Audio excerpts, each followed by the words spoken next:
Artocarpus altilis moraceae. J'espère que j'ai bien prononcé. Les moraceae sont essentiellement des arbres des régions chaudes, rarement des herbes ou des arbustes. On en recense 60 genres et plus de 1000 espèces. La quasi-totalité de ces plantes sécrètent un latex blanc ou incolore, parfois toxique.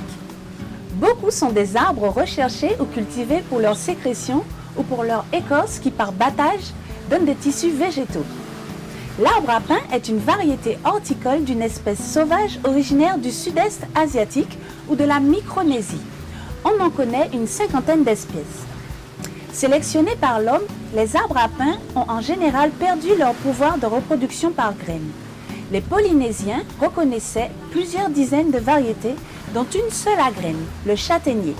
Ces arbres sont actuellement répandus dans tout le monde tropical, mais les Européens n'en connaissaient pas l'existence avant la découverte de Tahiti. C'est à la fin du XVIIIe siècle que les Anglais décidèrent de l'introduire dans leur plantation des Antilles, à Saint-Vincent, pour y nourrir l'abondante main-d'œuvre. Quelques années plus tard, c'est au tour de la France de l'introduire en Guyane avec succès. Le fruit de l'arbre à pain frais contient en moyenne 70% d'eau, 5% de glucides, 1,5% de protéines, 0,5% de lipides, 1,5% de cellulose, des matières minérales, peu de vitamines C et A, mais des vitamines B1 et B2. Tout cela est banal et ne justifie pas la place de cet arbre dans un répertoire de plantes médicinales. Il y a pourtant une raison.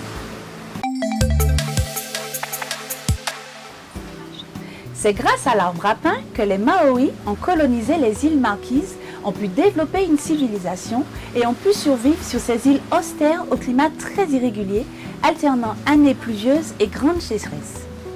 Pendant des centaines d'années, ils se sont nourris presque exclusivement du fruit de l'arbre à pain. Les protéines animales étant rares ou interdites pour des croyances religieuses ou les autres cultures vivrières étant peu abondantes. Pourtant, les premiers navigateurs qui abordèrent ces îles étaient étonnés de la puissance physique des hommes, de leur stature imposante et en général de leur bonne santé. L'efficacité diététique de l'arbre à pain est probablement due à la façon dont les Polynésiens le préparaient.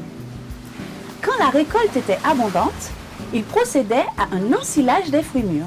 La fermentation lactique qui se produisait alors garantissait la conservation de la pâte et modifiait considérablement sa valeur alimentaire. Cette pâte fermentée se conservait des mois et même des années. On l'incorporait après cuisson par battage et malaxage au pilon de pierre. On la mélangeait ensuite à un fruit à pain frais et ils obtenaient ainsi la popoy, un plat nourrissant et diététiquement très efficace. On peut regretter l'abandon de cette technique culinaire. Beaucoup de Polynésiens sont maintenant diabétiques.